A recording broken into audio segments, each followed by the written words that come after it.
सवाल और स्वामी जी। जोर से एक बार जम करके पावर योग कर लो। जी मेरे भाई, ये बात सही है और डॉक्टर्स भी इस बात की सलाह देते हैं, जो साइकियाट्रिस्ट हैं या साइकोलॉजिस्ट हैं, कि अगर अपने रूटीन में थोड़ा फिजिकल एक्टिविटी शामिल कर ली जाए, फिर चाहे वो खेल हो, चाहे योग हो, चाहे वॉक हो, चाहे रनिंग हो, उससे बहुत बड़ा इम्पैक्ट पड़ता है। मन शांत होता है, तो शरीर को अगर खपाएंगे तो मन भी शांत होगा, ऐसे डॉक्टर्स भी कहते हैं। लेकिन स्वामी जी, जब समय पर देखभाल नहीं मिलती तो मानसिक बीमारी क्रॉनिक हो सकती है। ये जो सुसाइडल रिस्क है, परिवार में तनाव, नौकरी का नुकसान और आर्थिक हाँ बोझ ये बात ये बढ़ा देता है। ऐसे में पूरे परिवार के लिए सुबह की सामूहिक योग रूटीन कैसे होनी चाहिए, जिससे मरीज को सपोर्ट भी मिले और घर का माहौल भी पॉजिटिव हो जाए। सारे परिवार को सुबह उठ जाना चाहिए। और इंडिया टीवी पर आने से पहले जब भविष्यवाणी आती है तभी योगवाणी में लग जाओ। योगवाणी तो हमसे सुनी भी है ना। तो सुबह सुबह 6 बजे 7 बजे 8 बजे बस उठो और सारा परिवार बैठ करके योग कर लो। उसमें एक तो सामूहिकता का भाव विकसित होगा, एक दूसरे के को समझेंगे, एक दूसरे को जानेंगे, एक दूसरे को उभारेंगे। ये नौबत ही नहीं आनी चाहिए। पतंजलि गुरुकुलम, आचार्य कुलम, पतंजलि यूनिवर्सिटी, एक भी बच्चे को हम स्ट्रेस, एंजाइटी, डिप्रेशन में नहीं जाने देते। इस तरह का हम कैसे लोगों के साथ उठते बैठते, क्या सोचते, कैसा आहार लेते, कैसा विचार करते, क्या हमारी एक्टिविटीज रहती है, इसके ऊपर एनवायरनमेंट का बड़ा अच्छा असर पड़ता है, बड़ा गहरा असर पड़ता है। तो चारों तरफ घरों का, परिवार का, समाज का वातावरण अच्छा होना चाहिए। ये चारों तरफ कहते ना, क्या है भाई, चारों तरफ वातावरण बड़ा खराब है, चारों तरफ अव्यवस्था मची हुई है, चारों तरफ पतन ही पतन, चारों तरफ देखते हैं तो तबाही का मंजर। इससे बचने के लिए सुबह सुबह योग करो। और ज्यादा सीरियस प्रॉब्लम हो जाए तो फिर वैसे तो मेधावटी से काम चल जाता है 99%। तो फिर जब एक्यूट कोई प्रॉब्लम हो जाती है तो डॉक्टर की सलाह भी लेनी चाहिए। उसमें मेरी कोई मनाही नहीं है, मैं मेडिकल साइंस का दुश्मन नहीं हूं, लेकिन मेरी 99% प्रायोरिटी ये है कि हम स्वावलंबी बने, आत्मनिर्भर बने। प्रकृति परमेश्वर ने एक एक इंसान को बिना किसी भेदभाव, पक्षपात के, किसी भी जाति वर्ग समुदाय में पैदा हुआ हो, अप्रतिम सामर्थ्य दिया हुआ है।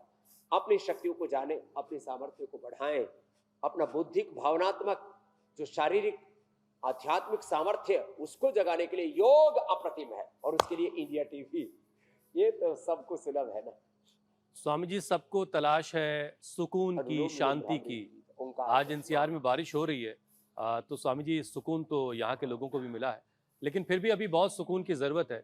अब मन को शांत करने के लिए, एंजाइटी, डिप्रेशन, डर, बेचैनी, ओवर थिंकिंग, इन सारी चीज़ों से बचने के लिए मन को सुकून देना, मन को शांत करना बड़ा ज़रूरी है।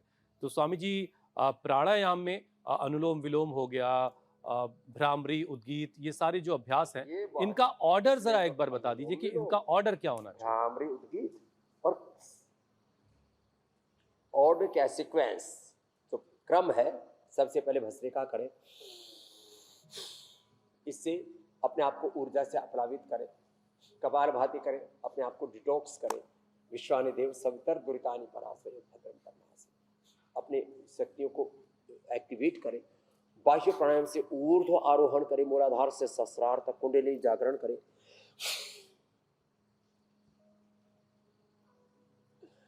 शीतली प्राणायाम, शीतकारी प्राणायाम से मन को शांत करें। और चंद्रभेदी प्राणायाम,